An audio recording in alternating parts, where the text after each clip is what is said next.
السلام عليكم وعليكم السلام ورحمة الله وبركاته إني علم يلنين بزريا يالو بيتسبوچه تبليغ ناچو وهابيا ይላሉ ይሰድቡኛል ምን ትመክረኛለህ ነው የሚለው ይሄ የተለመደ ነገር ነው በርግጥ ይሄ የተለመደ ነገር ነው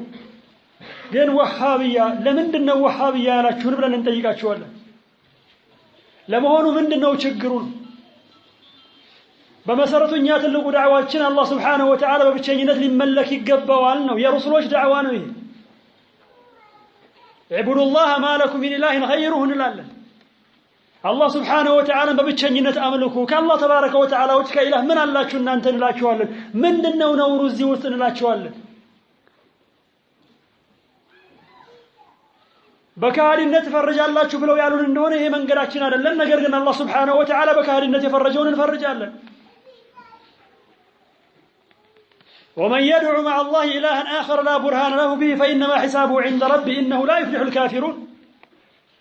كالله سبحانه وتعالى وجه فطراني مما صنوا أكالاتنا الله سبحانه وتعالى كهاديان بلو طرطواچوال كزيم ጋር ግን በግለሰብ በርግጥ ጥንቃቄ እናደርጋለን ሁክምን ከማስፈር አንፃር ማለት ሌላው ሁለተኛው ትልቁ ዳዕዋችን ደግሞ አላህ Subhanahu Wa Ta'ala የምናመልከው ነብዩ ሰለላሁ ዐለይሂ ወሰለም ባስተማሩት በደነገጉት ብቻ ነው እዚህ ላይ ምንድነው ችግሩ أم لهم شركاء شرعوا لهم من الدين ما لم يأذن به الله ለነሱ ተጋሪዎች አሏቸውን ከሃይማኖት የሚደነግጉላቸው ይላል አላህ Subhanahu Wa Ta'ala من عمل عملا ليس عليه أمرنا فهو رد من أحدث في أمرنا هذا ما ليس منه فهو رد በዚህ በጉዳያችን በእስላም ላይ አዲስ ነገርን ያመጣ እሱ ተመላሽ ነው የነብዩ አለይሂ ሰላም አስተምህሮ ነው ምንድነው እዚህ ላይ ችግሩ መውሊድን መቃወም ላይ ምንድነው ችግሩ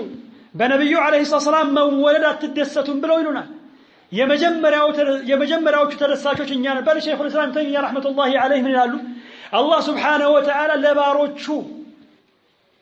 ከዋለው ጸጋዎች በሙሉ የላቀው ነብዩ አለይሂ ሰላም መላኩ ነው ብሎ ይላል ከዚህ የበለጠ ኒዕማ እንደሌለ እናምናለን ነገር ግን ይህንን ኒዕማ እናጎለው ቢድዓ ነገርን ጨምረንበት ማለት ነው አላህ Subhanahu Wa Ta'ala የምናመልከው ነብዩና ባልደረቦቻቸው በነበሩበት ብቻ ነው አዲስ ነገርን አንጨምርም ነው ይሄንን ነገር እንድንዋጋ ነብዩ አለይሂ ሰላም አዘዋል من احدث حدثا او محدثا فعليه لعنه الله والملائكه والناس اجمعين ብለዋል አዲስ ነገርን ያመጣን ሰው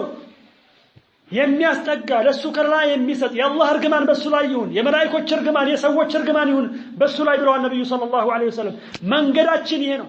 ሁለት ትልልቅ ነገሮችን ይዘን አላህ Subhanahu Wa Ta'ala በብቸኝነት እናመልካለን አላህን ስናመልክ ደግሞ መልእክተኛው ሰለላሁ ዐለይሂ ወሰለም ባስተማሩት መልኩ ብቻ ነው ይሄንን ግን ቀስ ብለን እንንገራቸው ምክንያቱም ያለ ምንም ጥርጥር እነዚህ ቤተሰቦች ምንም የማያውቁ ሰዎች ናቸው እዝነት ሊሰማን ይገባል ምንም የማያውቁ ሆነው ኮኖ እንዲህ አይነት ንግግር የሚናገሩት ባልሱና ወልጀማዓ ላይ እንደዚህ አይነት ስሞችን መለጠፍ ከባድ ነገር ነው ተገቢ አይደለምና ባልሱናዎች ባሉል ቢድዓ ላይ መቅጠፍ ራሱ ነውር ነው በተብሊግ ላይ መቅጠፍ ነውር ነው በአህባሽ ላይ መቅጠፍ ነውር ነው በነሳራ ባይሁን ላይ መቅጠፍ ነውር ነው እምነታችን ሐቅ ነው ምንም አይነት ውሸት አንጨምርበትም መልስ በምንሰጥ ጊዜ በእውነት ነው ምንም አይነት ውሸት አንጨምርበትም የተቀበለ ይቀበላል ያልተቀበለ የራሱ ጉዳይ ነው እንኳን በእኛ ላይ በነብዩ አለይሂ ሰላም ላይ የነበረባቸው ምንድነው ما عليك الا البلاغ ባንተ ላይ ምንም ነገር የለብም ማድረስ ብቻ ነው ከዛ ብቻህን ብትሆን እንኳን አይደለምና በቤተሰብ መካከል በአገር መካከል ብቻህን ብትሆንም እንኳን አያሳስብም ሊያሳስብ የሚገባው አንተ ከነብዩና ከባልደረቦቻቸው ጋር ነህ ወይ ነው من كان على مثل ما انا عليه اليوم واصحابي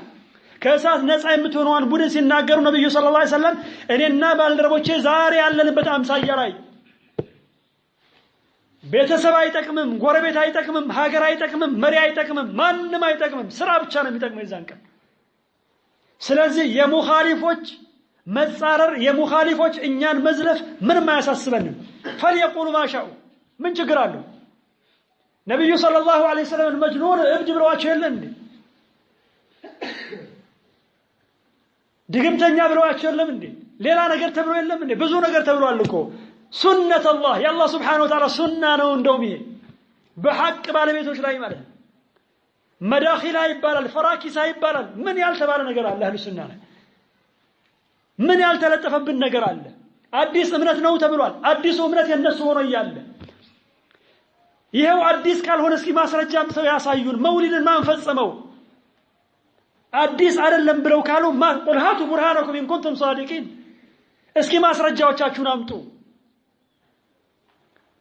ሁለት ዒዶች አሉን ለነዚህ ሁለት ዒዶች ማስረጃ እናመጣለን እኛ